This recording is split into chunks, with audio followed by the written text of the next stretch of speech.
أعوذ بالله من الشيطان الرجيم بسم الله الرحمن الرحيم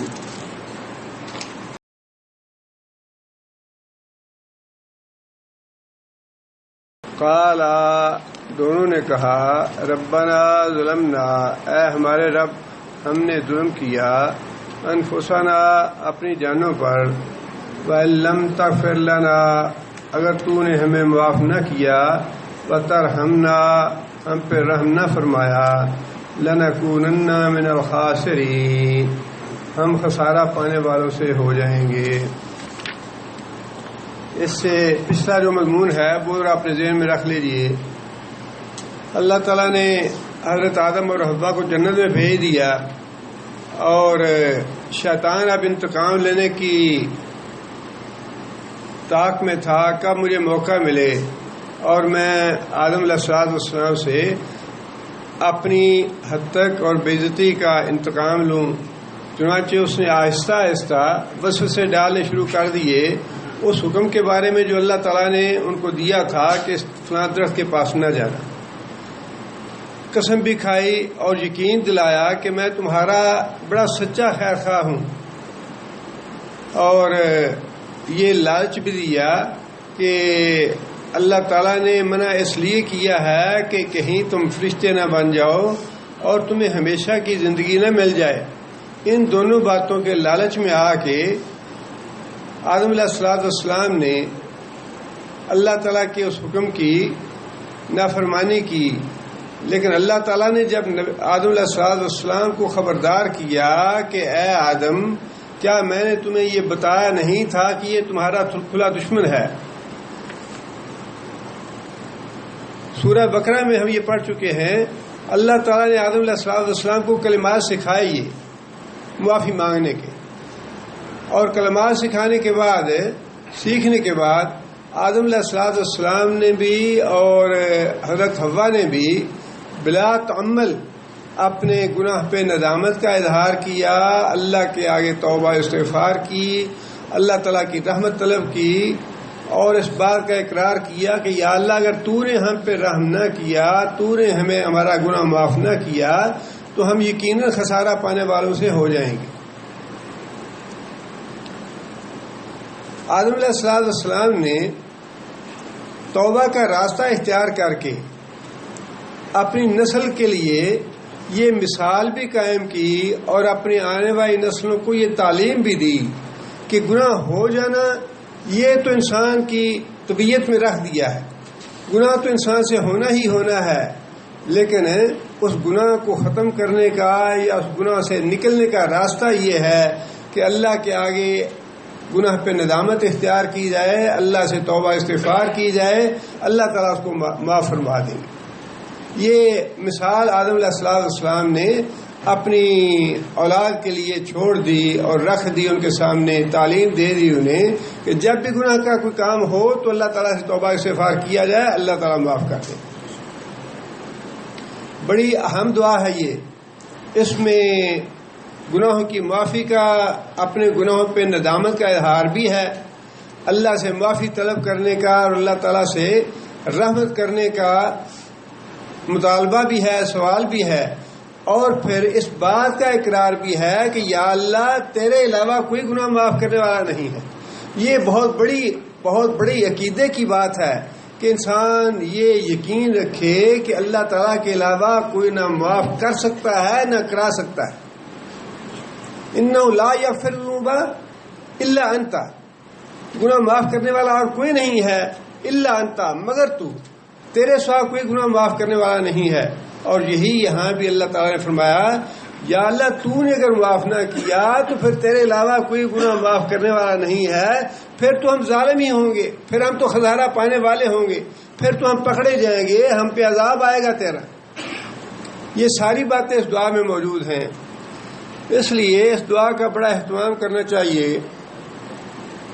آگے پھر اللہ تعالیٰ نے غلطی ہو گئی آدم علیہ السلام سے، معافی طلب کی، اللہ تعالیٰ نے معاملہ معاف کر دیا، معاملہ ختم ہو گیا۔ اب آگے جو اللہ تعالیٰ نے یہ بات ارشاد فرمائی قال اہبطوا بعضکم لبعض عدو، یہاں سے نیچے چلے جاؤ کہاں سے؟ جنت سے. بعضکم لبعض عدو، تم ایک دوسرے کے دشمن ہو. ایک بات تو یہ ہے کہ جنت سے زمین پہ جو بھیجے گئے آدم علیہ السلام اور اما حوا، یا پھر یہ جو اللہ نے فرمایا کہ بعضکم لبعض عدو، تم سارے ایک دوسرے کے دشمن ہو، مراد ہے اس سے اولاد آدم اور اولاد ابلیس. اولاد آدم اور اولاد ابلیس تم ایک دوسرے کے کھلے دشمن ہو اب. جس کا مطلب یہ ہے کہ جنت سے زمین پہ بھیجے جانے کا جو عمل تھا آدم علیہ السلام کی سزا کے طور پہ نہیں تھا. جیسا کہ عیسائیوں کا یہ عقیدہ ہے کہ انسان پیدائشی طور پہ ہی گناہ گار ہے. جو گناہ آدم علیہ السلام سے ہوا وہ گناہ کی سزا میں جنت سے نکالے گئے، اور اب آئندہ جتنی بھی ان سے نسل پیدا ہوتی ہے وہ پیدا ہوتے ہی گناہ گار ہوتا ہے. اور پھر ان کا ساتھ عقیدہ یہ بھی ہے کہ عیسیٰ علیہ السلام پھانسی چڑھ کے ہمارے گناہوں کا کفارہ ادا کر چکے ہیں. دونوں باتیں غلط ہیں. نہ تو سزا کے طور پہ جنت سے نکالے گئے آدم علیہ السلام، معافی مانگ لی آدم علیہ السلام نے، اللہ تعالیٰ نے معاف کر فرما دیا، معاملہ ختم ہو گیا. اس کے بعد زمین پہ جو آنے کا حکم تھا اور یہ بتانا کہ تم ایک دوسرے کو دشمن ہو، یہ تو اللہ تعالیٰ کی اس حکمت کا تقاضا تھا. اللہ تعالیٰ کی حکمت میں یہ جو کچھ لکھا تھا کہ دنیا میں تم لوگ جاؤ گے، اصل تمہارا ٹھکانہ جو ہے وہ تو جنت ہے. اصل تمہارا ٹھکانہ جو ہے وہ جنت ہے.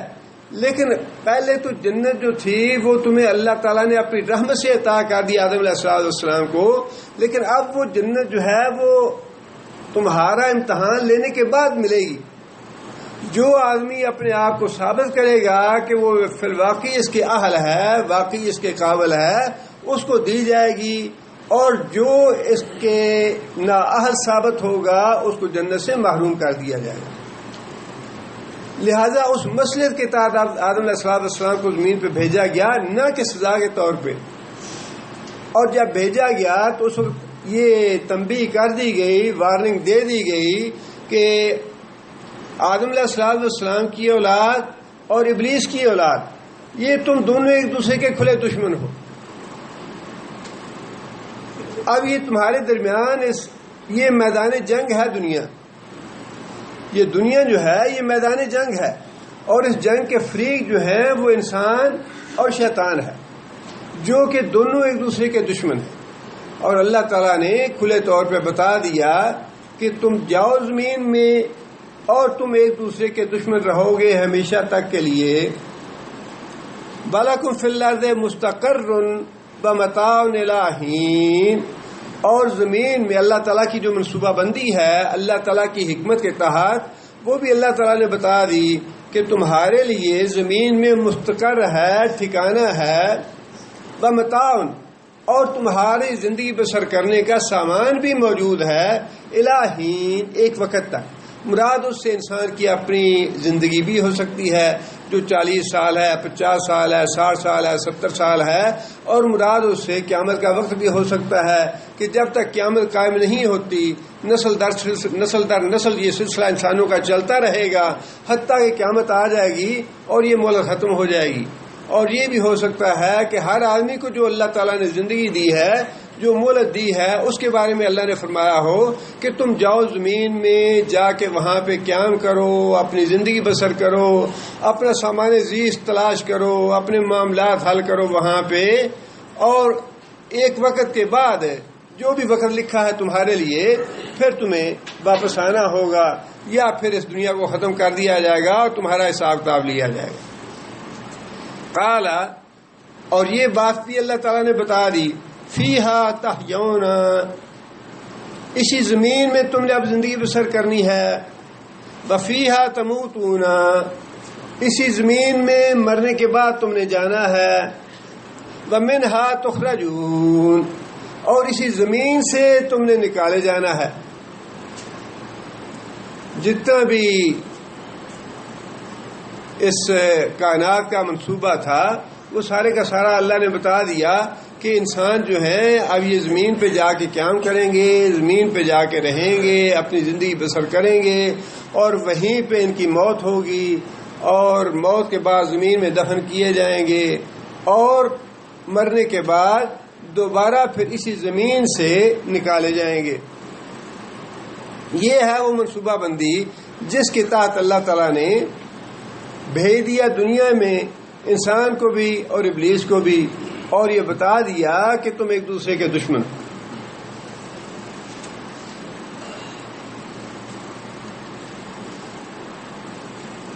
آگے پھر اللہ تعالیٰ نے یہ درمیان میں چونکہ اللہ تعالیٰ نے آدم علیہ السلام کو جنت سے نکالا، لہٰذا اللہ تعالیٰ نے وہ جو منصوبہ بندی تھی اس کے بارے میں اشارہ دے دیا کہ زمین پہ بھیجنے کا مقصد کیا ہوگا۔ لیکن اس کے بعد پھر اللہ تعالیٰ نے وہی مسئلہ دوبارہ جو ہے وہ سامنے رکھ دیا، لباس والا، اور یہ تقریباً پورا ایک رکوع جو ہے آگے وہ چلتا ہے لباس کے حوالے سے ہی، لباس کے بارے میں تعلیمات کے حوالے سے، جس سے یہ پتہ چلتا ہے کہ لباس جو ہے اللہ تعالیٰ کے ہاں کتنا ضروری ہے اور کتنی اہمیت ہے لباس کی۔ لباس جو ہے اسی سے انسان ہے۔ الناس باللباس، اگر لباس نہ ہو تو پھر انسان حیوان ہے، لباس کے ساتھ ہی انسان ہے۔ اور پورا ایک رکوع جو ہے اللہ تعالیٰ نے لباس کی اہمیت پہ، اس کی ضرورت پہ اور اس کی افادیت پہ اللہ تعالیٰ نے بیان فرمایا ہے۔ اس سے آپ اندازہ لگا سکتے ہیں کہ اور پھر یہ لباس جو ہے یہ ایک محض تہذیبی اور تمدنی ضرورت نہیں ہے، بلکہ ہمارے دین کا حصہ ہے۔ جس طرح اللہ کے رسول نے باقی عبادات سکھائی، ہمیں وضو کا طریقہ سکھایا، نماز کا طریقہ سکھایا، روزے کے مسائل اور احکام بتائے، زکوٰۃ کے مسائل اور احکام بتائے، اسی طرح رسول اکرم صلی اللہ علیہ وسلم نے لباس کے باندھنے تک کا طریقہ بتایا ہے کہ اگر ایک چادر ہے تو یوں باندھو، اگر دو کپڑے ہیں تو یوں باندھو، اور پھر کس طرح وہ سطر والا ہونا چاہیے، کس طرح ٹخنوں سے اوپر ہونا چاہیے، تکبر والا نہیں ہونا چاہیے۔ یہ ساری چیزیں رسول اللہ صلی اللہ علیہ وسلم نے الگ الگ بتائی ہیں، جس کا مطلب یہ ہے کہ یہ لباس معمولی بات نہیں ہے، یہ ہمارے دین کا حصہ ہے، دین کا حصہ ہے۔ اللہ تعالیٰ نے بھی قرآن مجید میں اس پہ وضاحت سے احکام ارشاد فرمائے، اور نبی صلی اللہ علیہ وسلم نے بھی، اور احادیث کی کتابوں میں باقاعدہ کتاب اللباس ایک باب رکھا گیا ہے جس میں لباس کے بارے میں ہدایات اور تعلیمات دی گئی ہیں۔ اللہ فرماتے ہیں یا بنی آدم قد انزلنا علیکم لباسا یواری سوآتکم وریشا، اے بنی آدم قد انزلنا، ہم نے نازل کیا، یا ہم نے بنایا، یا ہم نے تعلیم دی۔ نازل کرنے سے مطلب یہ نہیں ہے کہ اللہ تعالیٰ نے کوئی بنایا لباس آسمانوں سے بھیجا تھا، یہ مطلب نہیں ہے اس کا۔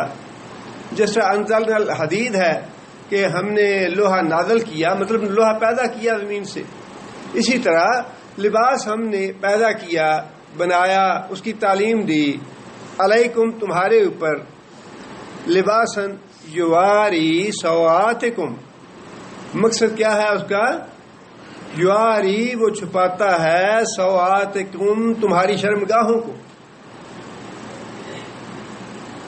سوآتکم تمہاری شرمگاہوں کو لباس چھپاتا ہے، وریشا اور تمہاری زیب و زینت کا کام بھی دیتا ہے۔ لباس کے مقاصد میں سے یہ اہم ترین جو مقصد ہیں دو اللہ تعالیٰ نے قرآن مجید میں ارشاد فرما دیے۔ پہلا مقصد کیا ہے؟ انسان کا ستر قائم رکھنا۔ پہلا مقصد لباس کا انسان کا ستر قائم رکھنا۔ زیب و زینت کا مسئلہ جو ہے وہ بعد کی بات ہے، اس کا نمبر 2 ہے۔ نمبر 1 پہ جو مطلوب ہے، جو مقصود ہے لباس سے، وہ ہے ستر قائم رکھنا۔ اور احادیث سے یہ بات ثابت ہے کہ مردوں کا ستر جو ہے وہ ناف سے لے کر گھٹنے تک ہے، اور عورت کا سطر جو ہے وہ کتنا ہے؟ عورت جو ہے وہ ساری کی ساری سطر ہے. یہ فرق ہے مرد اور عورت کے درمیان کہ عورت جو ہے وہ گھر کے اندر ہے جب سوائے 2 ہاتھوں کے اور چہرے کے اور 2 پاؤں کے اس کی کوئی چیز نظر نہیں آنی چاہیے. اور پاؤں کے بارے میں بھی یہ صحیح حدیث موجود ہے کہ جب تک عورت اپنے پاؤں کو نہ ڈھکے اس کی نماز ناقص رہے گی. نماز پڑھتے ہوئے بھی عورت جو ہے اس کو اپنے 2 پاؤں ڈھکنے کا حکم ہے. آپ اسے اندازہ لگائیے کہ کتنا جو لباس جو ہے اس کی اہمیت بھی کتنی زیادہ ہے اور اس کے کتنے باریک اور چھوٹے چھوٹے مسائل وضاحت کے ساتھ اللہ اور اللہ کے رسول نے بتائے ہیں. فرمایا کہ جب تک عورت جو ہے وہ موٹی چادر اپنے سر پہ نہیں لیتی اس کی نماز نہیں ہوتی. یہ جو دوپٹے وپٹے آج کل رائج ہیں یہ موٹی چادر کا نہیں ہے، اس کا متبادل نہیں ہے. یہ موٹی چادر وہی ہے جس سے عورت کے بال نظر نہ آئے. جب تک موٹی چادر لے کے نماز نہ پڑھے جب تک اس کی نماز ناقص ہے. جب تک اپنے پاؤں نہ ڈھانکے تب تک اس کی نماز ناقص ہے. اور فرمایا کہ عورت جو ہے وہ ساری کی ساری پردہ ہے. گھر کے اندر بھی رہتے ہوئے 2 ہاتھ اور اپنا چہرہ اور 2 پاؤں اس کے علاوہ عورت کی گھر کے اندر کوئی چیز نظر نہیں آنی چاہیے. گھر سے باہر کا معاملہ جو ہے وہ تو اس کا اندازہ آپ اس سے لگا سکتے ہیں کہ گھر کے اندر جب اتنی سختی ہے پابندی ہے تو گھر سے باہر کا معاملہ جو ہے وہ تو اس سے بھی زیادہ نازک ہے. اس کے لیے تو عورت کو بغیر حجاب کے جانے کی اجازت نہیں ہے کہ 2 ہاتھ جو نظر آتے ہیں جو چہرہ نظر آتا ہے وہ بھی گھر سے باہر نظر نہ آئے. فطرہ ہے. فرمایا کہ جو عورت بے حجاب باہر نکلتی ہے شیطان اس کو زیادہ خوبصورت بنا کے دکھاتا ہے اور فتنہ پھیلاتا ہے. شیطان بہت بڑا فتنہ ہے عورت کا بے حجاب نکلنا گھر سے. یہ جو لباس کے احکام ہیں اگر ہم اپنی معاشرت جو اللہ تعالیٰ نے ہمیں دی ہے، جو تہذیب دی ہے، جو تمدن دیا ہے، جو تعلیم دی ہے اور جو رہنے سہنے کا طریقہ سکھایا ہے، اگر ہم اس کے مطابق رہیں تو ہمارے 70-80% مسائل اور پریشانیاں ختم ہو جائیں. اس کو جتنے بھی قتل و غارت ہوتی ہے، جتنے بھی دنگے اور فساد ہوتے ہیں، جتنے بھی معاشرے میں لڑائی جھگڑے ہوتے ہیں اور جو کچھ بھی ہو رہا ہے ان کی وجہ صرف یہی ہے کہ ہم ان چھوٹی چھوٹی باتوں کو نظر انداز کر دیتے ہیں. حالانکہ اللہ تعالیٰ نے یا اللہ کے رسول نے بڑی وضاحت کے ساتھ اور بڑی تاکید کے ساتھ ان کے احکام دیے. یہاں تک فرمایا کہ عورت جو ہے وہ خوشبو لگا کے باہر نہ جائے. کوئی بھی ایسا عمل، کوئی بھی ایسی بات جس سے مرد کے جذبات میں ہیجان پیدا ہوتا ہو، شریعت اس بات کی اجازت نہیں دیتی کہ عورت کوئی ایسا کام باہر کرے. فرمایا کہ اس کے پاؤں پہ اگر کوئی زیور ہے تو باہر نکلتے ہوئے وہ نظر نہیں آنا چاہیے. اگر پاؤں میں کوئی زیور پہنا ہوا ہے تو اس کی چال ایسی نہیں ہونی چاہیے جس سے اس کی آواز پیدا ہو. عورت کو وہ ایسی خوشبو لگا کے باہر نہیں نکلنا چاہیے جو خوشبو پھیلنے والی ہو. یہ سارے احکام جو ہیں یہ فتنے ختم کرنے کے لیے شریعت نے دیے ہیں.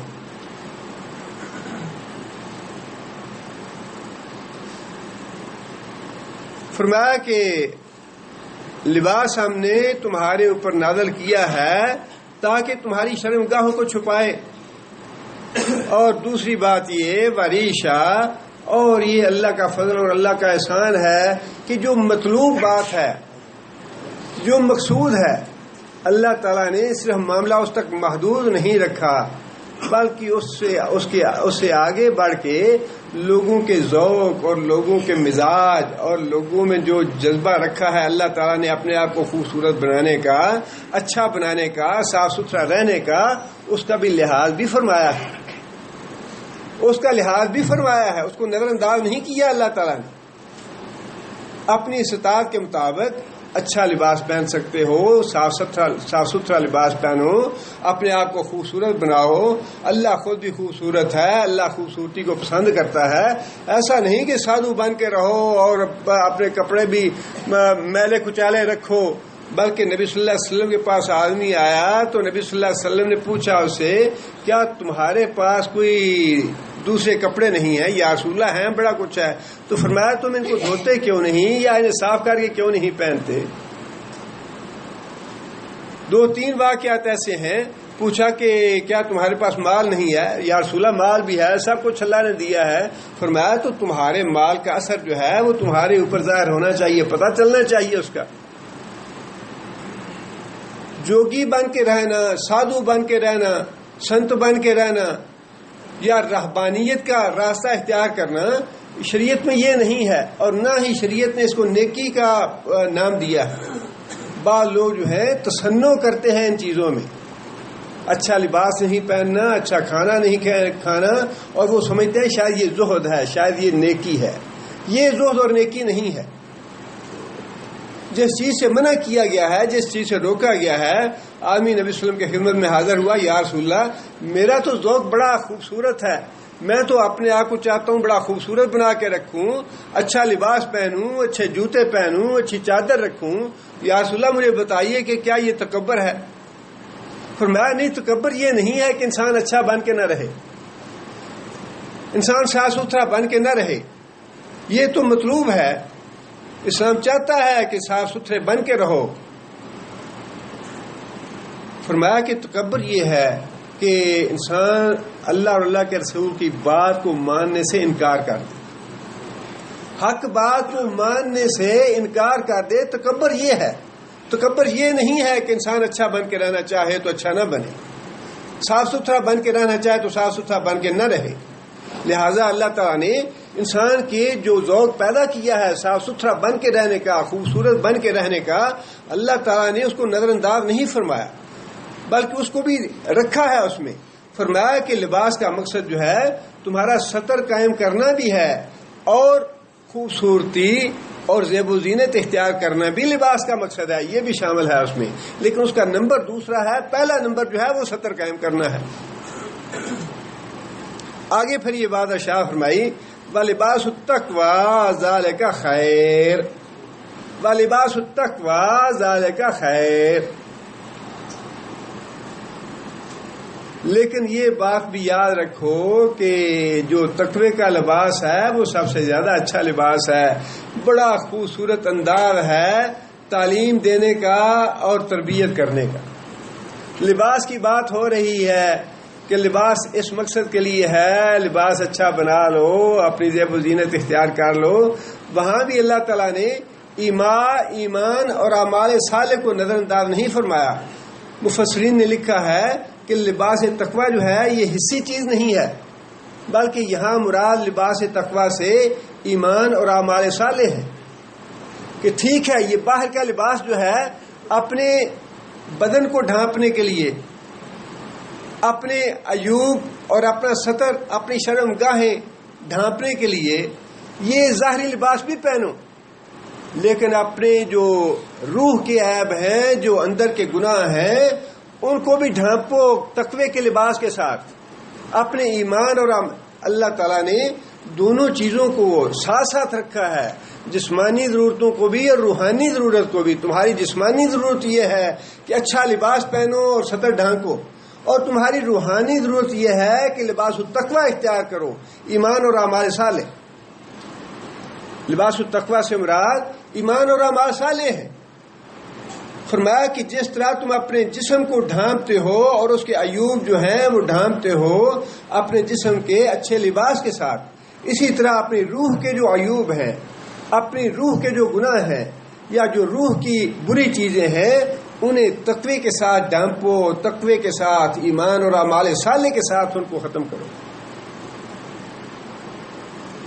یہاں اب جو ظاہری لباس ہے اس کا بھی ذکر اللہ نے فرما دیا، اور جو باطنی لباس ہونا چاہیے اس کا حکم بھی دے دیا کہ تمہارا باطن بھی اسی طرح پاک اور صاف ہونا چاہیے جس طرح تم اپنا ظاہر پاک اور صاف رکھنا پسند کرتے ہو، اچھا لباس پہننا پسند کرتے ہو، جمیل بن کے رہنا پسند کرتے ہو، اسی طرح تمہاری روح جو ہے اس کا بھی اہتمام کرو پاک صاف رہنے کا، اس کو بھی خوبصورت بناؤ، اس کو بھی جمیل بناؤ، اس کے لیے لباس التقوی اختیار کرو، اس کے لیے ایمان اور اعمال صالحہ کا اہتمام کرو۔ اور جو ظاہری لباس ہے اس کے بارے میں بھی رسول اکرم صلی اللہ علیہ وسلم نے وضاحت کے ساتھ کچھ چیزیں بتائی ہیں۔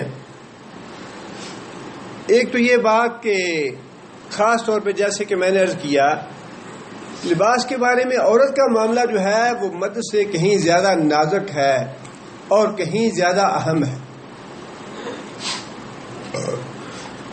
فرمایا کہ گھر کے اندر عورت کے 2 ہاتھ 2 پاؤں اور چہرہ اس کے ساتھ اس وقت کوئی چیز نظر نہیں آنی چاہیے، لیکن اس کے ساتھ تنبیہ ارشاد فرما دی کہ اگر جو لباس پہنا گیا ہے اگر وہ لباس بھی ایسا ہے کہ پہننے کے باوجود اس سے عریانی نظر آ رہی ہے، عورت کا جسم نظر آ رہا ہے اس کا، تو اس کے بارے میں یہ بات ارشاد فرمائی کہ میں نے جہنم کی وہ قسم ابھی تک نہیں دیکھی جو عورتیں لباس پہننے کے باوجود ننگی رہتی ہیں اور وہ جنت میں نہیں جائیں گی، یا فرمایا کہ جنت کی خوشبو تک نہیں سونگیں گی، خوشبو تک نہیں پائیں گی، حالانکہ جنت کی خوشبو بہت طویل فاصلے سے آتی ہے، کدا و کدا اتنے لمبے فاصلے سے آتی ہے۔ لہذا سب سے پہلی بات تو یہ ہے کہ عورتوں کو ایسا لباس نہیں پہننا چاہیے جو باریک ہو، جس سے اس کا جسم نظر آتا ہو۔ دوسری بات یہ کہ جو اللہ کے رسول نے فرمایا کہ لباس پہننے کے باوجود ننگی رہتی ہیں، وہ عورتیں بھی اس میں شامل ہیں کہ لباس جو ہے یا کپڑا تو باریک نہیں لیکن اتنا ٹائٹ بنایا ہوا ہے، اتنا تنگ بنایا ہوا ہے کہ جسم کے سارے ابھار اس سے نظر آتے ہیں عورتوں کو، وہ بھی اس میں شامل ہے، وہ بھی اسی طرح ننگی ہیں جس طرح دوسری باریک کپڑا پہننے والی ننگی۔ اور پھر یہ بات بھی ارشاد فرمائی کہ جو عورت یا مرد شہرت کا لباس پہنتا ہے، یہ دیکھیے اب یہ معاملہ جو ہے یہاں آ جاتا ہے نیت کا۔ ایک آدمی ویسے نیت جو ہے اس کی شہرت نہیں ہے، ریا نہیں ہے، اپنے آپ کو بڑا بنانا نہیں ہے، اپنے مزاج کی وجہ سے، اپنی طبیعت کی وجہ سے وہ صاف ستھرا رہنا پسند کرتا ہے، جمیل رہنا پسند کرتا ہے، اس پہ کوئی پابندی نہیں ہے۔ لیکن جس آدمی کا مزاج ریا کا، دکھاوے کا، شہرت کا ہے، فرمایا کہ قیامت کے دن اللہ تعالیٰ اس کو ذلت کا لباس پہنا کے جہنم میں بھیجیں گے۔ جو آدمی شہرت کی خاطر، خواہ وہ عورت ہو یا مرد ہو، شادی بیاہ ہوتا ہے تو کتنے لوگ ہیں جو باقاعدہ نمائش کرتے ہیں، ہاں جی دلہن کے یہ لباس ہیں، یہ 1 لاکھ کا بنا ہے، یہ 2 لاکھ کا بنا ہے، یہ 5 لاکھ کا بنا ہے، یہ ہے شہرت کا لباس۔ لوگوں کو یاد رہے، لوگ باتیں کرتے رہے، ہاں جی فلاں چودھری صاحب جو تھے ان کی دلہن آئی تھی تو 10 لاکھ کا لباس پہن کے آئی تھی وہ، یا ان کا جو جوڑا تھا وہ تو اتنا قیمتی تھا۔ یہ ہے شہرت کا لباس، دکھاوے کا لباس۔ شریعت نے بڑا چیک رکھا ہے ان معاملات میں، خاص طور پہ یہ لباس کا معاملہ ہے۔ میں نے گزارش کی آپ سے کہ قرآن مجید میں بھی اتنی وضاحت کے ساتھ لباس کے بارے میں ہدایات اور تعلیمات، اور احادیث میں بھی بڑی وضاحت کے ساتھ ہدایات اور تعلیمات، اور اتنا اس پہ چھوٹی چھوٹی باتوں پہ خود صحابہ کرام بھی عمل کرتے تھے، اور رسول اللہ صلی اللہ علیہ وسلم نے عمل کرایا بھی۔ صحابی جا رہا تھا، دیکھا کہ اس کا تہمت جو ہے وہ ٹخنوں سے نیچے ہے، نبی صلی اللہ علیہ وسلم نے جاتے جاتے پکڑ لیا، اس کو ہاتھ سے پکڑ لیا جاتے جاتے، اور فرمایا کہ اس کو اوپر کرو۔ حضرت عمر رضی اللہ تعالیٰ عنہ شہید، ان کو زخمی کر دیا گیا، اسی مرض میں یا اسی زخم سے شہید ہو گئے، زخم ہو چکا تھا۔ آدمی آیا عیادت کے لیے حضرت عمر رضی اللہ تعالیٰ عنہ کے پاس، عیادت کی اس نے، اور عیادت کر کے واپس چلا گیا۔ واپس گیا تو تم نے دوبارہ بلایا اسے کہ ذرا اس آدمی کو میرے پاس لاؤ. خود زخمی پڑے ہیں، موت کے دروازے پہ پڑے ہیں، تکلیف میں ہیں، لیکن اس کے باوجود اس آدمی کو واپس بلایا اور اسے کہا کہ تمہارا تام ٹخنوں سے نیچے ہے، ٹخنوں سے اوپر کرو اسے. آپ اندازہ لگائیے کہ لباس کی کتنی اہمیت تھی صحابہ کرام کے نزدیک اور نبی صلی اللہ علیہ وسلم کے نزدیک. ہم نے تو اللہ تعالیٰ معاف کرے اب اس کو کھیل اور تماشا بنا لیا ہے. آگے آیات آ رہی ہیں کہ ہر عبادت کے موقع پہ، نماز کے موقع پہ زیب و زینت اختیار کرو. ہم نے اتنا ہی اس کا الٹ کام شروع کر دیا ہے کہ وہ نکر اور بنیان پہن کے کسی افسر کے سامنے تو نہیں جاتے، باس کے سامنے تو نہیں جاتے، اپنے کفیل کے سامنے تو اس حالت میں جانا ناپسند کرتے ہیں، مسجد میں بھاگ کے جاتے ہیں. اور سطر کا معاملہ بھی بالکل ایسا ہی ہے. سطر کے معاملے میں اللہ تعالیٰ نے یہی فرمایا کہ شیطان نے تمہارا سطر اتروا کے جنت سے نکلوا دیا تمہیں. سطر کے اترنے سے جنت سے نکلا یہ یا کوئی اور وجہ تھی؟ سطر کے اترنے کی وجہ سے جنت سے نکلا انسان، اور وہی سطر جو ہے اب پھر اتار رہا ہے ہمارا. مردوں کے سطر بھی اتر رہے ہیں، عورتوں کے سطر بھی اتر رہے ہیں، اور کسی کو اس بات کا خوف نہیں ہے، خطرہ نہیں ہے، یا کسی بس وہی عیسائیوں اور یہودیوں کی دیکھا دیکھی، جو لباس وہ پہنتے ہیں وہ لباس ہم پہنتے ہیں، جو تہذیب ان کی ہے وہ تہذیب ہماری بن جاتی ہے، جو طور طریقے عیسائیوں اور یہودیوں کے ہیں وہی طور طریقے ہمارے بن جاتے ہیں. جس طرح اپنی اولادوں کی وہ پرورش کرتے ہیں، جو کچھ وہ کھلاتے پلاتے ہیں، جو کچھ وہ پہناتے ہیں وہی کچھ ہم کھلاتے پلاتے اور وہی پہناتے ہیں اپنی اولادوں کو.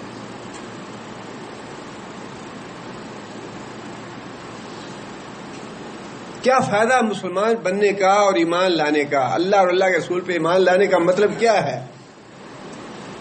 محض اپنے نام رکھ لینے عبداللہ اور عبد الرحمن تو یہ کافی ہے.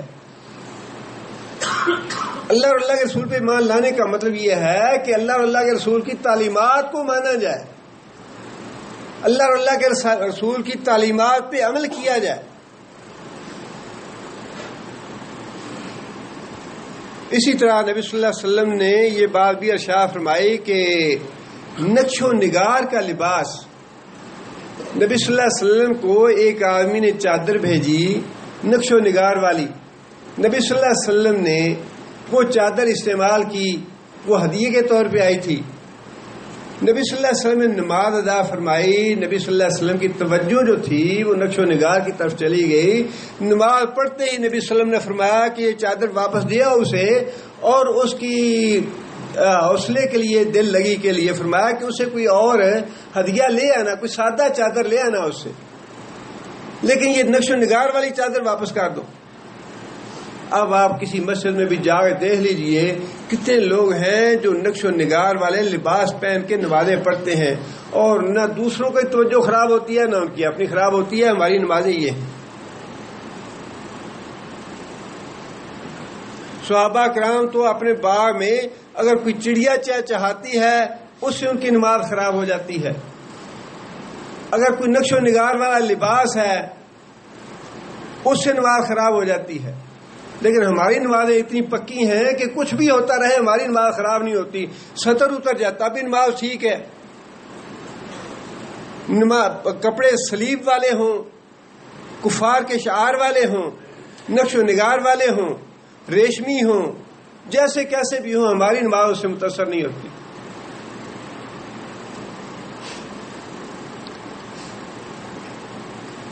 اور پھر نبی صلی اللہ علیہ وسلم نے اس بات سے بھی منع فرمایا ہے کہ ایسا لباس جس لباس پہ کفار کے شعار بنے ہوئے ہوں وہ بھی نہ پہنا جائے. نماز بھی اس سے ناقص ہے. صلیب ہے یا ترشول ہے یا کوئی اور ایسا شعار ہے کسی غیر مسلم کا تو وہ بھی پہن کے نماز نہ پہنا جائے. یہ ساری پابندیاں، ساری تعلیمات لباس کے معاملے میں ہیں. اسلام جو ہے ایک حدیث میں اس مفہوم کی حدیث بھی ہے کہ اسلام جو ہے وہ سادگی پسند ہے. سادگی ایمان ہے، سادگی ایمان ہے. ہر معاملے میں سادگی اسلام پسند کرتا ہے.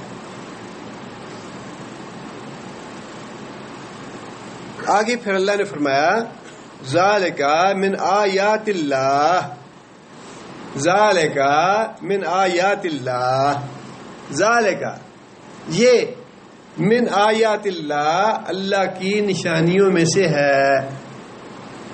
ذالک یہ اشارہ کس طرف ہے؟ اب آپ اندازہ لگائیے کہ اللہ تعالیٰ نے قرآن مجید میں لباس کو اللہ کی نشانیوں میں سے ایک نشانی قرار دیا ہے. یہ لباس اللہ کی نشانیوں میں سے ایک نشانی ہے. کیا مطلب ہے اس کا؟ اللہ کی نشانیوں میں سے ایک نشانی ہے.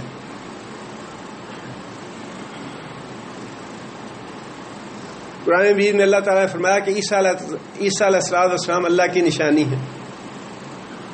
اللہ کی نشانی اس معنی میں ہے عیسیٰ علیہ السلام کہ جو آدمی ان کے بن باپ پیدا ہونے پہ ایمان لاتا ہے وہ مومن ہے اور اللہ اس سے راضی ہے اور وہ کامیاب اور کامران ہے. اور جو اس پہ ایمان نہیں لاتا، سمجھتا ہے کہ نہیں عیسیٰ علیہ السلام کا باپ تھا تو وہ ناکام اور نامراد ہے، اس نے اللہ کی بات ماننے سے انکار کر دیا. اور عیسیٰ علیہ السلام نشانی بن گیا دونوں کے لیے، ایمان لانے والوں کے لیے بھی، ایمان نہ لانے والوں کے لیے نشانی بن گیا. جو ایمان لائے ان کے لیے بھی اور جو نہیں ایمان لائے ان کے لیے بھی. اسی طرح لباس جو ہے یہ نشانی ہے. جو اللہ تعالی اللہ اور اللہ کے رسول کے احکامات کے مطابق لباس پہنیں گے ان کے لیے فلاح ہے، ان کے لیے اللہ کی رضا ہے، ان کے لیے کامیابی ہے. اور جو لوگ اللہ اور اللہ کے رسول کی نافرمانی کریں گے اور ان کی تعلیمات کے مطابق لباس اختیار نہیں کریں گے ان کے لیے سزا اور پکڑ ہو جائے گی. لہذا یہ نشانی ہے. ذالک من آیات اللہ، یہ لباس جو ہے اللہ کی نشانیوں میں سے ایک نشانی ہے. لعلہم یذکرون، شاید کہ لوگ نصیحت حاصل کریں. شاید کہ تو اس لیے فرمایا کہ لوگوں کی اب اللہ تعالیٰ نے دنیا میں اختیار دیا ہے انسانوں کو، جو اللہ تعالیٰ کی تعلیمات پہ عمل کرنا چاہتا ہے کرے، جو نہیں کرنا چاہتا وہ نہ کرے. مطلوب تو یہ ہے کہ سارے کے سارے کریں، لیکن سارے کے سارے کرتے نہیں ہیں. لہذا فرمایا کہ جو چاہتا ہے وہ کرے، جو نہیں چاہتا نہ کرے. آگے پھر اللہ تعالیٰ نے یہ بات ارشاد فرمائی یا بنی آدم لا یفتننکم الشیطان کما اخرج ابویکم من الجنہ. اے بنی آدم لا یفتننکم، تم کو فتنے میں نہ ڈالے، الشیطان شیطان، کما جس طرح اخرجا اس نے نکلوایا، ابویکم تمہارے ماں باپ کو، من الجنہ جنت سے. اب یہ بات تو پکی ہے اور پڑھ چکے ہیں کہ شیطان نے ہمارے ماں باپ کو جنت سے نکلوایا تھا، اس میں تو شک کی بات نہیں ہے. اب اللہ فرما رہے ہیں ایک طرف تو یہ فرمایا کہ یا بنی آدم، یا بنی آدم، اے اولاد کے آدم کے بیٹو. دوسری طرف فرمایا ابویکم، تمہارے باپ کو نکلوایا جنت میں. کوئی چھوٹا گناہ نہیں کیا شیطان نے، کوئی چھوٹا حملہ نہیں کیا. اگر ہمارے اندر تھوڑی غیرت ہو اور ہمارے اندر کوئی ایمان کی رتی باقی ہو، ہمارے ماں باپ کے ساتھ کوئی ظلم کرے. ہمارے ایک اپنے گاؤں کا لڑائی جھگڑا تھا، وہ آدمی تھا، اس کو تھانے میں لے گیا، کوئی اس سے مارا پیٹا اس کو. اب اس آدمی نے ساری زندگی یہ بات بڑھائی نہیں کہ میرے باپ کو انہوں نے تھانے میں لے جا کے ظلمن اس کو مار پٹائی کی. ساری عمر اس نے کہ میں اس سے بدلہ لوں گا، ان سے بدلہ لوں گا کہ میرے باپ کو انہوں نے کیوں مارا پیٹا ہے ظلم کے ساتھ، نہ حق اور نہ قصور. یہاں اللہ تعالیٰ نے یہ جو رشتے کی بات کی اس آیت میں کہ تمہارے ماں باپ کو نکلوایا شیطان نے.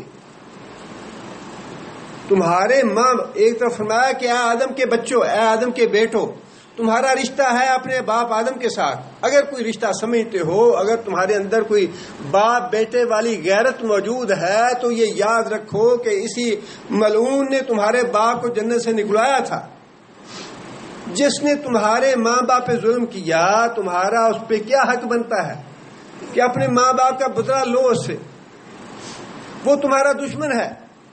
اس نے تمہارے ماں باپ کو جنت جیسی عظیم نعمت سے محروم کیا، جنت سے نکلوا دیا۔ آدم کے بیٹو یہ خیال رکھنا، اللہ تعالیٰ نے تو یہ بات ارشاد فرمائی کہ کہیں تمہارا بھی لباس نہ اتروا دے، یہ بات ارشاد فرمانا چاہتے ہیں اللہ تعالیٰ۔ لیکن اس رشتے میں جو اللہ نے بیان فرمایا ہے، یہ بات آج خود موجود ہے کہ یہ بات یاد رکھو کہ تمہارے باپ کے ساتھ ظلم کیا ہے شیطان نے، تمہیں اس کا بدلہ لینا چاہیے۔ تمہارے باپ سے جس کی دوستی ہے اس سے تم بھی دوستی کرو، تمہارے باپ کے ساتھ جس کی دشمنی تھی تم بھی اس سے دشمنی رکھو۔ جو آدمی تمہارے باپ کا ادب اور احترام کرتا ہے تم بھی اس کا ادب اور احترام کرو، اور جو تمہارے باپ کے ساتھ گستاخی کرتا ہے، توہین کرتا ہے، تمہیں بھی اس کے ساتھ گستاخی اور توہین کرنی چاہیے، اپنے باپ کا بدلہ لینا چاہیے۔ اس آیت میں جو اللہ تعالیٰ نے یہ رشتہ بیان کیا ہے یا یہ الفاظ استعمال فرمائے ہیں، اس میں بڑا گہرا تعلق ہے اور بڑی اس میں معنویت پائی جاتی ہے کہ دیکھو تمہارے باپ کا جو تمہارے ساتھ تعلق ہے، اس تعلق بھی بنا پہ میں یہ تمہیں تنبیہ کر رہا ہوں کہ اس بدبخت کے چکر میں یا اس کے پھندے میں پھر نہ تم پھنس جانا۔ اس نے تمہارے باپ کو پھندے میں پھنسایا، اس کو فریب دیا، اس کو اپنے جال میں لے آیا، اور تمہارا باپ جو تھا وہ غلطی سے بہک گیا اور جنت سے نکالا گیا۔ اب اگر تم واقعی اس کے سچے بیٹے ہو، حلال کی اولاد ہو، اپنے باپ کے دشمن کو دشمن ہی سمجھنا اور بدلہ لینا اس سے۔ یہ ہے یا بنی آدم اور ابویکم، یہ جو دو لفظوں کا اللہ تعالیٰ نے ایک ہی آیت میں استعمال فرمایا، اس کا گہرا تعلق ہے ان دونوں لفظوں کا آپس میں، کہ اس کا ہمیں احساس دلایا گیا ہے کہ تمہارے باپ کا دشمن تھا، یہ تمہارا بھی دشمن ہے۔ جو تمہارے باپ کا دشمن تھا اس کو تم بھی اپنا دشمن ہی سمجھنا، اس کے ساتھ دشمن والا معاملہ رکھنا۔ اور پھر خبردار کیا لباس کے معاملے میں، یہ بار بار اللہ تعالیٰ نے لباس کے معاملے میں تو اتنی سختی کے ساتھ اور تاکید سے یہ بات ارشاد فرمائی کہ پہلے وہ واقعہ بیان فرما دیا کہ بے ستر کیا اس نے اور بے ستر کر کے جنت سے نکلوا دیا، اور اس کے بعد پھر اللہ تعالیٰ بنی آدم کو، یہ دیکھیے یہاں پہ اللہ تعالیٰ نے یا ایھا الذین آمنوا نہیں فرمایا، اہل ایمان کو نہیں بات یہ فرمائی، اس لیے کہ لباس جو ہے صرف اہل ایمان کی ضرورت نہیں ہے، یہ تو پوری مخلوق کی ضرورت ہے۔ لباس کی ہدایات اور تعلیم کی ضرورت تو پوری کی پوری مخلوق کو ہے، سارے انسانوں کو ہے، خواہ وہ کافر ہیں یا مسلمان ہیں۔ اس لیے اس آیت کے لیے اللہ تعالیٰ نے یا ایھا الذین آمنوا کا لفظ استعمال نہیں فرمایا کہ مسلمان ہی صرف یہ کام کریں، بلکہ پوری کی پوری بنی آدم، سارے کے سارے انسان، ان کو اللہ تعالیٰ یہ بات ارشاد فرما رہے ہیں کہ لا یفتننکم، یاد رکھو کہیں تمہیں یہ فتنے میں نہ ڈال دے، کہیں تمہیں اس آزمائش میں مبتلا نہ کر دے شیطان، کما اخرج ابویکم، جس طرح تمہارے ماں باپ کو اس نے نکلوا دیا جنت سے۔ ینزع عنہما لباسہما، اتروا دیے ان دونوں کے لباس، لیریہما سوآتہما، تاکہ ان دونوں کو ایک دوسرے کے ستر دکھا دے، شرمگاہیں دکھا دے۔ ایک دوسرے کے ستر ننگے ہو گیا، ایک دوسرے کے سامنے ستر ختم ہو گیا، اور وہ جنت والی نعمت جو تھی اللہ نے چھین لی۔ جب نافرمانی ہوئی اللہ کی، اللہ تعالیٰ نے اپنی نعمت چھین لی، جنت والا لباس جو تھا چھین لیا وہ، اور دونوں کے ستر ایک دوسرے کے سامنے ظاہر ہو گئے۔ اب اللہ یہ فرما رہے ہیں کہ کہیں تمہیں بھی اس فتنے میں نہ ڈال دے۔ ایک تو یہ بات ذہن میں رکھیں کہ ستر کا محروم ہو جانا یہ فتنہ ہے، اللہ نے اسی کو فتنہ کہا ہے، ستر سے محروم ہو جانا، غیر ساتر لباس پہننا، جس لباس کا شریعت نے حکم دیا ہے اس سے ہٹ کے کوئی دوسرا لباس پہننا یہ فتنہ ہے۔ کہیں تمہیں اس فتنے میں نہ ڈال دے شیطان جس فتنے میں تمہارے باپ دادا کو ڈال کے اس نے جنت سے نکلوا دیا تھا۔ دوسری بات اس سے یہ معلوم ہوئی کہ جو آدمی ستر کے فتنے میں پڑے گا عین ممکن ہے کہ وہ جنت سے محروم کر دیا جائے۔ جو آدمی ستر کے لباس کے فتنے میں پڑے گا عین ممکن ہے کہ وہ جنت سے محروم کر دیا جائے۔ اسی فتنے کی وجہ سے ہمارے ماں باپ کو جنت سے محروم کیا گیا، نکالے گئے جنت سے۔ اور وہی فتنہ جو ہے دوبارہ امت میں اسی طرح آ رہا ہے. جو غیر مسلم ہیں ان کا تو معاملہ اور ہے، ان پہ تو لازم نہیں ہے کہ وہ اللہ اور اللہ کے رسول کی تعلیمات کو مانیں اور اس پہ عمل کریں. لیکن جو لوگ ایمان لائے ہیں، اس ایمان کا تقاضا ہی یہ ہے کہ جو اللہ اور اللہ کے رسول نے احکام دیے ہیں ان پہ عمل کیا جائے. فرمایا کہ ایسے نہ ہو کہ شیطان جو ہے وہ تمہیں محروم کر دے لباس سے، اور لباس سے محروم کر کے تمہیں بھی جنت سے نکلوا دے، اور تمہارے سطر جو ہیں ایک دوسرے، جس طرح اس نے ماں باپ کے سطر ایک دوسرے پہ ظاہر کر دیے. آگے یہ بات ارشاد فرمائی انہو یراکم ہوا وقبیلہ من حیث لا ترونہم. دیکھیں کتنی اللہ تعالیٰ نے باریک بینی سے اس دشمن کی جو خوبیاں یا خامیاں ہیں ایک ایک کر کے گنوائی ہے کہ کتنا خطرناک دشمن ہے. انہو بے شک وہ، ہو کی ضمیر کس کے لیے؟ شیطان کے لیے. بے شک وہ شیطان یراکم تمہیں دیکھتا ہے، ہوا و قبیلہ وہ خود بھی اور اس کا کنبہ بھی، یعنی ابلیس کی جتنی اولاد ہے وہ ساری تمہیں دیکھتی ہے. من حیث لا ترونہم، اس راستے سے، اس سمت سے جس سے تم نہیں دیکھ پاتے شیطان کو. یہ ایک اور خطرناکی والی بات ہے کہ تمہارا دشمن ہے کھلا، تم دونوں کو دشمن بنا کے زمین پہ بھیجا گیا، اور قیامت تک یہ دشمنی قائم رہے گی. قیامت تک یہ دشمنی انسان اور ابلیس کی چلتی رہے گی. لیکن اس کی خطرناکی یہ بتائی کہ یہ اتنا خطرناک دشمن ہے کہ تم اسے نہیں دیکھ پاتے، وہ تمہیں دیکھتا ہے. جو دشمن نظر آنے والا ہو، موجود ہو، اس سے تو انسان اپنے بچاؤ کی فکر کرتا ہے کہ یہ میرے سامنے میرا دشمن ہے، اس سے مجھے اپنا بچاؤ کرنا چاہیے. لیکن جو دشمن نظر ہی نہ آتا ہو، انسان اس سے غافل ہو جاتا ہے، اسے بے فکر ہو جاتا ہے. اور یہ اور بھی خطرناکی والی بات ہے. اور اللہ نے فرمایا کہ شیطان جو ہے یہ ایسا ہی دشمن ہے تمہارا کہ ہوتا تمہارے خون کے اندر ہے، تمہارے خون کے اندر گردش کر رہا ہوتا ہے، تمہارے دل میں جا کے وسوسے ڈال رہا ہوتا ہے، تمہیں گمراہی کی باتیں سجھا رہا ہوتا ہے. لیکن اس کے باوجود تمہیں اس کا علم نہیں ہوتا، تم اس سے غافل ہوتے ہو، تمہیں اس کی خبر نہیں ہوتی. اور بعض اوقات تم یہ سمجھ رہے ہوتے ہو کہ ہم تو جو کچھ سوچ رہے ہیں، جو سمجھ رہے ہیں، وہ بالکل ہدایت والا راستہ ہے، بالکل سیدھا راستہ ہے. اتنا خطرناک دشمن ہے یہ. ایک تو اس کا مطلب یہی ہے نہ دیکھنے کا کہ نظر نہیں آتا، اور واقعی وہ نظر نہیں آتا. انسان کا وجود ہے جو نظر آتا ہے، اس طرح شیطان کا وجود نہیں ہے جو ہمیں نظر آئے. اس لحاظ سے خطرناک ہوا.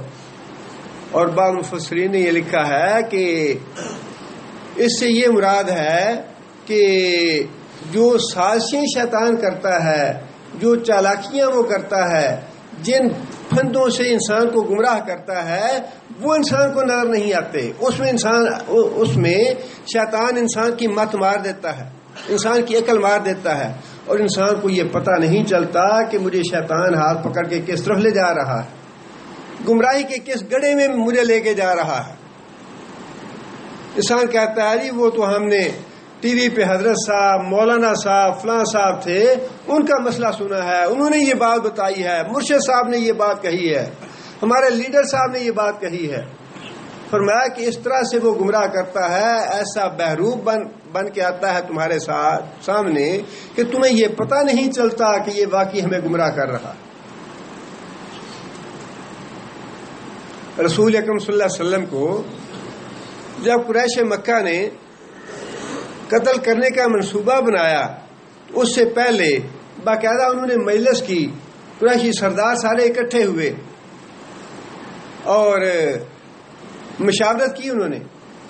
مجلس جب ہو رہی تھی تو ایک اجنبی بزرگ سا وہاں آ گیا اچانک، جسے لوگ پہچانتے نہیں تھے. لوگوں نے پوچھا حضرت صاحب آپ کہاں سے تشریف لائے ہیں؟ کہنے لگا کہ بھائی میں نجد کا شیخ ہوں، نجد کا بزرگ ہوں، اور مجھے پتا چلا تھا کہ آپ لوگوں پہ ایک بڑا فتنہ آ پڑا ہے، بڑی مشکل میں مبتلا ہیں آپ، اور آپ اس سے اپنے بچاؤ کے لیے کچھ مشورہ کرنا چاہتے ہیں، تو میں بھی حاضر ہو گیا ہوں کہ کوئی مشورہ ممکن ہے اچھا دے سکوں تمہیں. فرمایا کہ نجدی بزرگ کی شکل میں شیطان جو ہے وہ قریش مکہ کے پاس آ گیا کہ تمہاری مشاورت میں میں بھی شریک ہونا چاہتا ہوں، شاید کوئی اچھا مشورہ دے سکوں تمہیں. اندازہ لگائیے کہ یہ ہے وہ بات جو اللہ تعالیٰ نے فرمائی کہ وہ شیطان تمہیں ایسے راستے سے دیکھتا ہے، تم اسے نہیں دیکھتے، تمہیں اسے پہچان نہیں پاتے کہ یہ شیطان مجھے لے کے جا رہا ہے اس راستے پہ. اور مشاورت میں جب لوگوں نے کہا کہ نبی صلی اللہ علیہ وسلم کو جلا وطن کر دینا چاہیے تو وہی جو نجدی بزرگ تھا اس نے کہا کہ نہیں نہیں، یہ تو کوئی بڑی سزا ہی نہیں ہے، اگر جلا وطن کر دو گے تو اس کے ساتھی وہاں بن جائیں گے، یہاں ساتھی ہیں تو جہاں جائے گا وہاں پھر اپنے ساتھی بنا لے گا، تمہارے لیے وہی مصیبت کھڑی رہے گی. اچھا تو ہم اس کو قید کر دیتے ہیں. وہ نجدی بزرگ صاحب کہنے لگے کہ نہیں نہیں، قید کرنے کا بھی کوئی فائدہ نہیں ہے، اس کے ساتھی جو ہیں وہ تو بڑے دلیر ہیں، بڑے جرت والے ہیں اور بڑے جانسار ہیں اس کے، وہ اس کو قید میں کب چھوڑیں گے، نکال لے جائیں گے، اور تمہارے لیے تو پھر وہی سردردی رہے گی.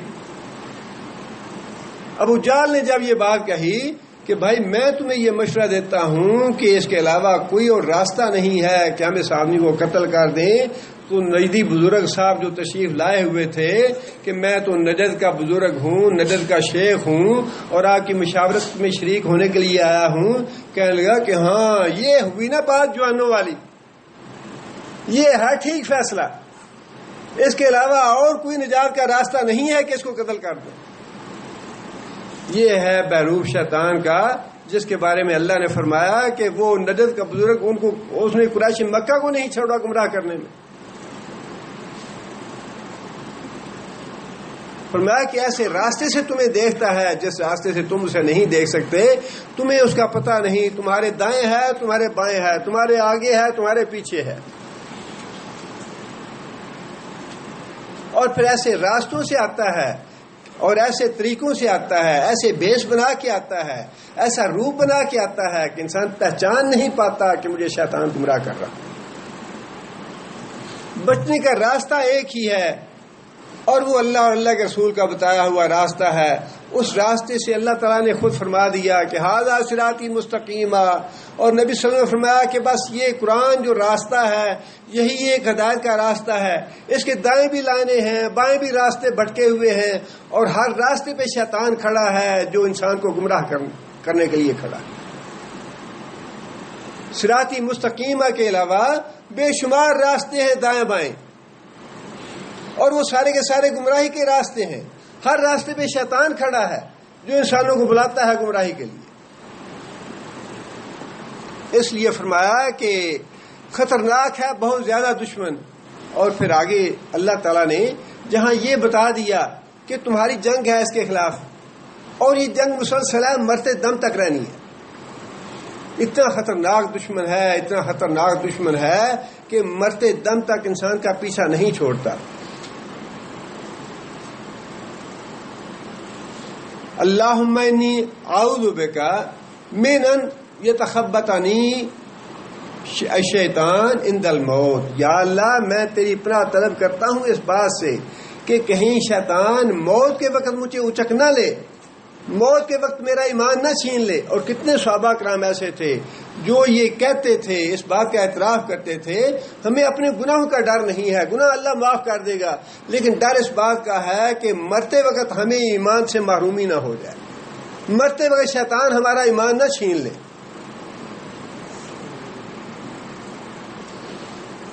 امام احمد بن حنبل رحمۃ اللہ علیہ، اب ان سے بڑی بات یا بڑی مثال کس کی ہوگی بیماری کے عالم میں تھے. ان کا بیٹا عبداللہ پاس بیٹھا ہوا تھا اور لوگ بیٹھ کے کلمہ پڑھنے لگے کہ امام صاحب کے جانے کا وقت آ گیا ہے اور ان کے پاس بیٹھ کے کلمہ پڑھیں تاکہ یہ ان کی زبان سے بھی کلمہ نکلے. اور امام صاحب جو تھے وہ جواب میں کہتے لا ابداً لا، لا ابداً لا. اللہ تعالیٰ نے اس بیماری سے دے دی. بعد میں بیٹے نے پوچھا کہ بھائی ہم تو آپ کے پاس بیٹھ کے کلمہ پڑھ رہے تھے لا الہ الا اللہ، اور جواب میں آپ یہ کہتے تھے لا ابداً لا. امام صاحب کہنے لگے کہ میں اس کلمے کے جواب میں نہیں کہتا تھا، بلکہ میرے دائیں ہاتھ ایک آدمی کھڑا تھا جو تمہیں نظر نہیں آ رہا تھا، لیکن مجھے وہ یہ کہتا تھا کہ اسلام سے زیادہ عیسائیت اچھا مذہب ہے، لہذا عیسائیت پہ مرو. اور میں اس کے جواب میں کہتا تھا لا ابداً لا. اور اسی طرح میرے بائیں ہاتھ ایک آدمی کھڑا تھا جو مجھے یہ کہتا تھا کہ یہودیت اسلام سے اچھا مذہب ہے، لہذا یہودیت پہ مرو. اس کے جواب میں میں کہتا تھا لا ابداً لا، کہ نہیں، ہرگز نہیں، میں اسلام پہ مروں گا.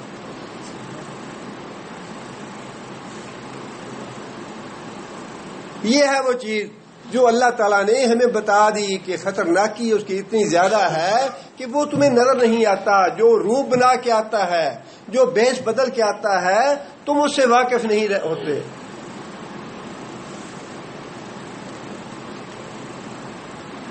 آگے پھر فرمایا کہ انا، بے شک ہم نے جعلنا الشیاطین اولیاء، ہم نے شیطان کو دوست بنایا ہے للذین لا یؤمنون، واسطے ان لوگوں کے جو ایمان لائے،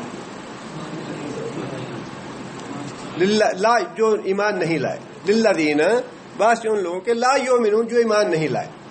آگے پھر اس حصے میں اللہ تعالیٰ نے پہلے تو بتا دیا کہ شیطان جو ہے وہ تمہارا کھلا دشمن ہے اور یہ دشمنی قیامت تک چلتی رہے گی. اور پھر فرمایا کہ وہ تمہیں دیکھتا ہے، تم اسے نہیں دیکھتے. وہ تمہارے سامنے ایسے بیش بنا کے آتا ہے، ایسے روپ بنا کے آتا ہے، تم اسے پہچان نہیں پاتے. اب اتنی خطرناک شیطان، خطرناک دشمن کے بارے میں آگاہ کرنے کے بعد ضروری تھا کہ اسے بچنے کا راستہ بھی بتا دیا جاتا. ضروری تھا کہ اس دشمن سے بچنے کا راستہ بھی بتا دیا جاتا. اور وہ اللہ تعالیٰ نے اس آیت میں بتا دیا.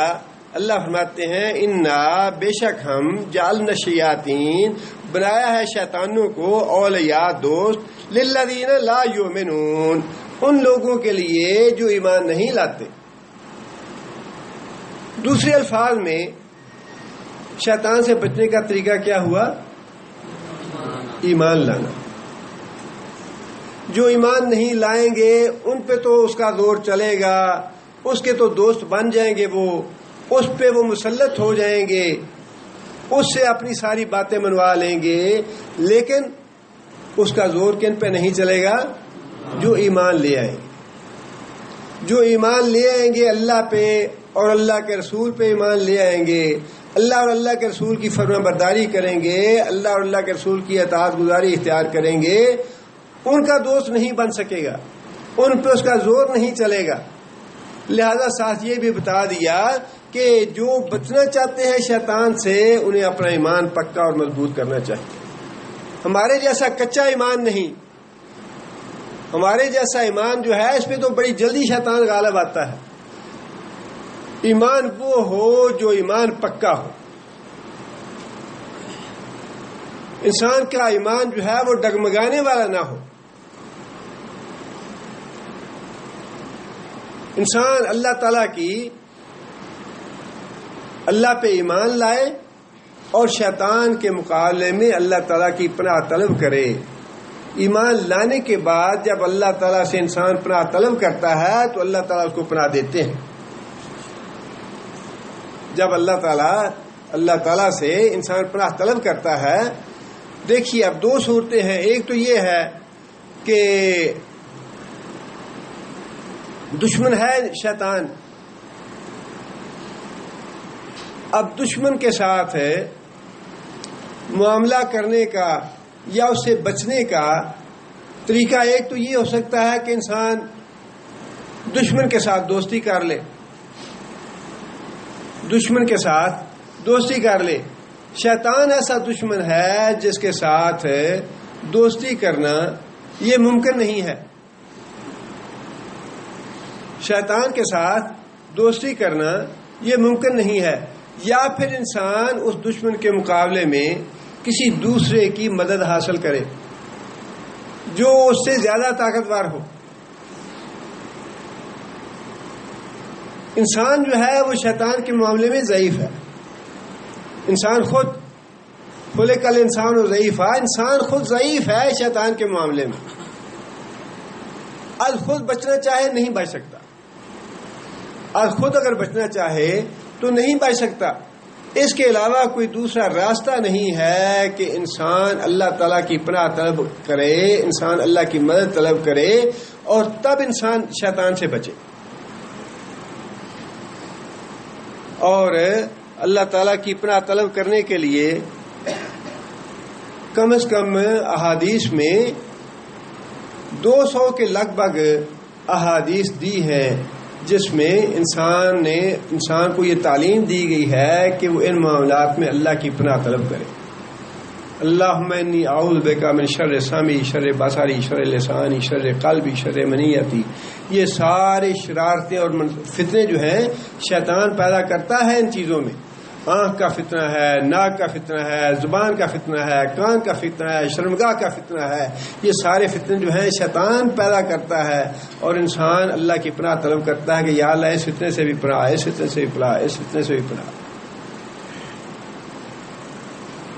بیت الخلاء میں جاتے ہوئے بھی اللہم انی اعوذ بک من الخبث والخبائث سے شیطانوں کے فتنے سے اس وقت بھی انسان پناہ طلب کرے تو پناہ ملے گی، ورنہ فرمایا کہ جب انسان بیت الخلاء میں جاتا ہے تو شیطان انسان کی شرمگاہ سے کھیلتا ہے۔ اگر انسان دعا پڑھ کے نہ جائے،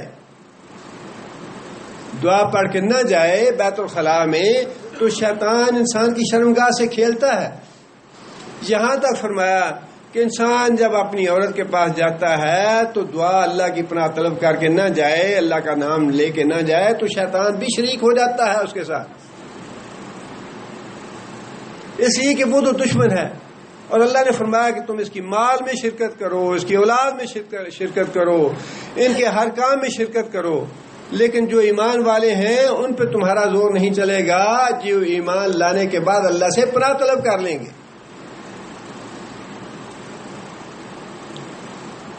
یہ سارے احکام جو ہیں اللہ تعالیٰ نے خود قرآن مجید میں بھی اس کی مثالیں ہیں، اور ویسے بھی بہت سی مثالیں ہیں کہ جب ایمان لانے کے بعد انسان اللہ سے پناہ طلب کرتا ہے تو شیطان کے حملوں سے اللہ محفوظ کر دیتے ہیں۔ عام انسانوں کی بات تو چھوڑیے، حضرت یوسف علیہ السلام کا واقعہ اللہ تعالیٰ نے قرآن مجید میں ارشاد فرمایا ہے، اور اس میں بھی جب عورت نے بہلانا چاہا حضرت یوسف علیہ السلام کو، وراودته التي هو في بيتها عن نفسه وغلقت الابواب وقالت هيت لك، ڈورے ڈالے اس نے، دروازہ بھی بند کر لیا، دعوت گناہ بھی دے دی۔ اس کے جواب میں یوسف علیہ السلام نے کیا کہا؟ قالا معاذ اللہ، قالا معاذ اللہ، میں اللہ کی پناہ طلب کرتا ہوں۔ پیغمبر بھی جب تک اللہ کی پناہ طلب نہ کرے پیغمبر بھی شیطان سے نہیں بچ سکتا۔ آگے بتایا اسی آیت میں، اگر اللہ کی پناہ طلب نہ کرتے یوسف علیہ السلام، اگر اللہ کی پناہ طلب نہ کرتے تو کیا ہوتا؟ انہ ربی احسن مثوایا انہ لا یفلح الظالمون، میں اللہ کی پناہ طلب کرتا ہوں، میرے رب نے مجھ پہ بڑے احسان کیے ہیں اور جو اللہ تعالیٰ ظالموں کو فلاح نہیں دیتا۔ آگے اللہ فرماتے ہیں وَلَقَدْ هَمَّتْ بِهِ وَهَمَّ بِهَا، عورت نے قصد کیا یوسف علیہ السلام کا، وَهَمَّ بِهَا، اور یوسف بھی قصد کر لیتے، لولا ان رأى برہان ربہ، اگر اپنے رب کی برہان نہ پا لیتے، مفسرین نے لکھا ہے کہ وہ برہان کیا تھی اپنے رب کی جس نے بچایا یوسف علیہ السلام کو؟ وہ برہان تھی معاذ اللہ کہہ لینا، اللہ کی پناہ طلب کر لینا، اللہ کی پناہ طلب کر لینا، یہ اللہ کی برہان تھی جس نے یوسف علیہ السلام کو عورت کے دعوت گناہ سے بچا لیا۔ شیطان نے حملہ کیا، لیکن جب یوسف علیہ السلام نے اللہ کی پناہ طلب کر لی تو اللہ تعالیٰ نے بچا لیا۔ یہاں بھی اللہ تعالیٰ نے بات وہی ارشاد فرمائی ہے کہ جو ایمان لے آئیں گے اللہ تعالیٰ پہ اور اللہ تعالیٰ سے پناہ طلب کریں گے وہ تو محفوظ ہو جائیں گے، لیکن ان لوگوں پہ شیطان مسلط ہو جائے گا، ان لوگوں کو گمراہ کرے گا، ان لوگوں پہ زور چلے گا اس کا جو ایمان نہیں لاتے، اللہ سے پناہ طلب نہیں کرتے۔ لباس کے بارے میں بڑے اہم اور بڑی تاکید کے ساتھ اللہ تعالیٰ نے احکامات دیے ہیں اور احادیث میں بھی ہیں۔ ضرورت اس بات کی ہے کہ ہم اپنے گھروں میں اور اپنے دائیں بائیں، اپنے رشتہ داروں میں، اپنے عزیز و اقارب میں اس چیز کی اہمیت کو واضح کریں۔ یہ جو دوسروں کو بتانا ہے صرف اپنی ذات کا معاملہ نہیں ہے، بلکہ اپنی ذات جو ہے اپنے گھر بار کا، اپنے بال بچوں کا، وہ تو وجوب کی حیثیت رکھتا ہے، ان کی اصلاح کرنا جو ہے وہ تو واجب ہے، لیکن اس کے ساتھ ساتھ یہ فتنے تو ایسے ہیں کہ اللہ تعالیٰ معاف کرے، مساجد میں بھی لوگ جو ہیں وہ ان چیزوں کا لحاظ نہیں کرتے۔ کوشش کرنی چاہیے کہ اپنے گھروں میں بھی اور اپنے اعزاء و اقارب میں بھی اور مساجد میں بھی خاص طور پہ دین کے حوالے سے جن کا دینی تعلق ہے، دین کے حوالے سے دوستی ہے، کم از کم کوشش کرنی چاہیے کہ ان کو اس بات کا احساس دلایا جائے کہ یہ لباس کا معاملہ کتنا اہم ہے۔ اس کے بے ستر ہونے سے، اس لباس کے اترنے سے، اس لباس کے غیر شرعی ہونے کی وجہ سے انسان جنت سے محروم ہو سکتا ہے۔ اللہ تعالیٰ ہمیں پناہ دے سے۔ سبحان ربک رب العزت عما یصفون وسلام علی المرسلین والحمد للہ رب العالمین۔